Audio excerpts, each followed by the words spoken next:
Hi, I'm Alan Murray, the CEO of Fortune Media, and I'm here today with Lourenco Goncalves, who is Chairman, President, CEO of Cleveland Cliffs, which has been rocketing up the Fortune 500 list, landed at number 170 this year. Lourenco, great to be with you. Great to be with you, Alan. Always a pleasure. You did have another good year last year, more than 10% growth in revenues. Tell us what happened. We continued to grow the company. We made one more acquisition.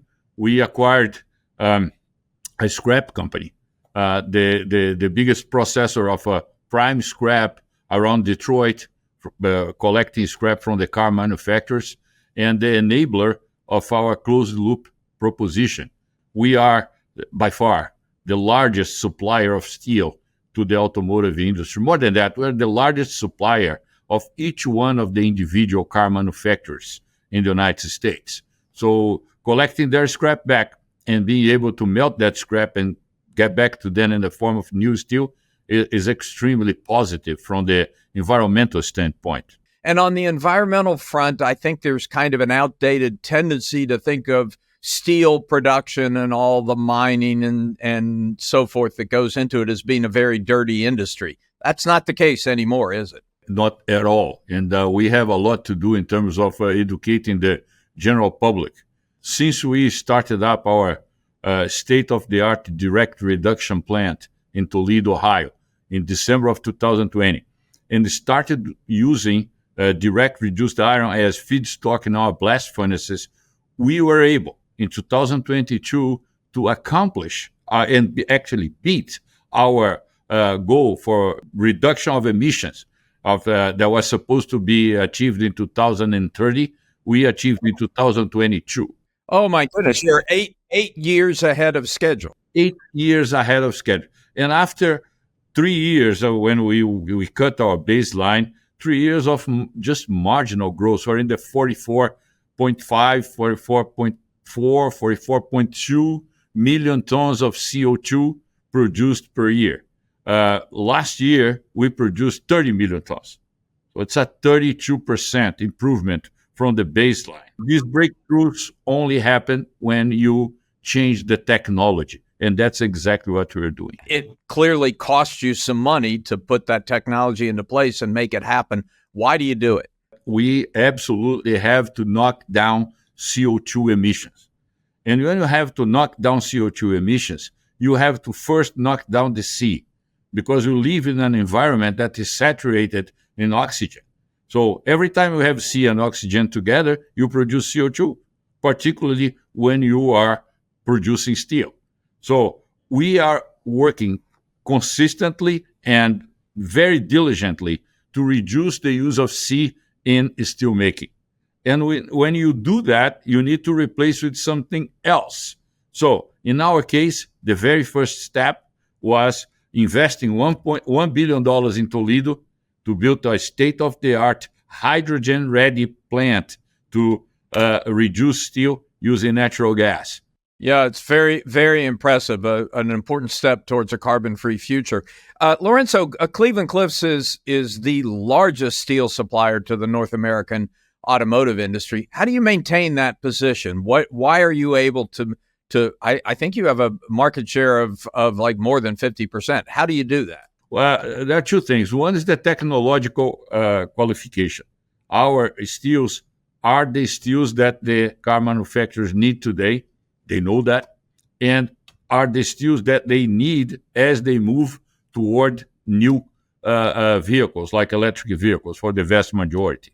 It's a new thing. And we're enabling them toward that. So we're developing now with them the steels that they're going to be using the next 1, 2, 3, 5 years.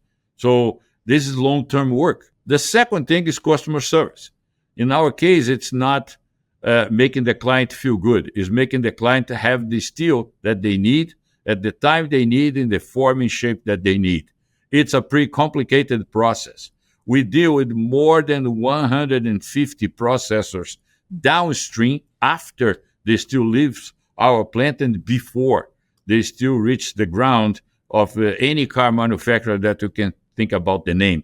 So there's a lot of logistics management that we have to do that we are here in the United States. We are the only one And I would say that we're the best in the world in what we do for them.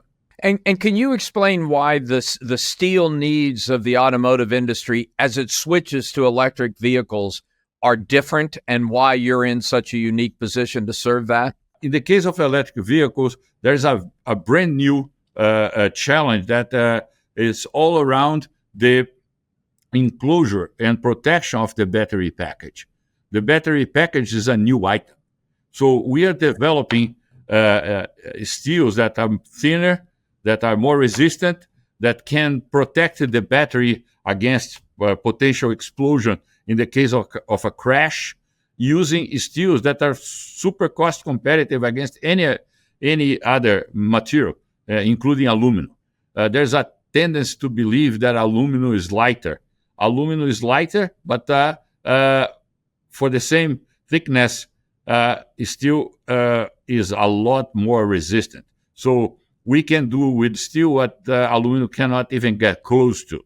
So even though they started thinking aluminum, now they're all being converted to steel, and we have been at the forefront of spearheading this change from aluminum to steel in the battery enclosure package. Lourenco, one of the unique things about Cleveland-Cliffs' business model is its vertical integration. You, in fact, started as a mining company, but moved from there up into steel production. Why is vertical integration so important to you? If you control your supply chain, your chances of success are a lot bigger. If you do not, you are at the mercy of a lot of things that you cannot control, including wars, disruptions on logistics, weather-related, people-related. And when you are fully integrated, at the very least, we are starting from a position of strength. So at the end of the day, when the automotive clients in general were fighting all kinds of fights on the supply chain front, and the most visible one was with microchips, but they had problems with harnesses, they had problems with tires, they had problems with pretty much everything. They never had any problems with steel. I'd love to know what it means in concrete terms for Cleveland-Cliffs to be on the Fortune 500 list. What is the benefit to you and your company? A feeling of accomplishment. We are not in a competition against other companies, but we are in a competition against ourselves. I came to Cleveland-Cliffs in 2014 to face an extremely daunting outlook and a pre-adversarial scenario for the company. 10 out of 10 financial individuals outside of Cleveland-Cliffs would bet that we would be filing for bankruptcy. We never filed for bankruptcy. We're able to pay down debt. We're able to create equity out of good work, out of the work of good people. We created what we believe is the perfect setup to supply not only automotive, but other markets like military equipment and construction, residential, non-residential. We are extremely excited about our ability to continue to outperform ourselves. So being in the list last year was a big thing. Being in the list again in a better position this year is even more relevant for us, and we will continue to work to better our own performance. And if that will bring us up in the list, so be it. I'll take it. Well, Lourenco, congratulations again. Really strong showing this year, and I have every expectation that Cleveland-Cliffs will continue its climb up the Fortune 500 list, and I look forward to talking to you about it next year. I hope to see you again next year to speak, and if not before that, Alan. Thank you so much.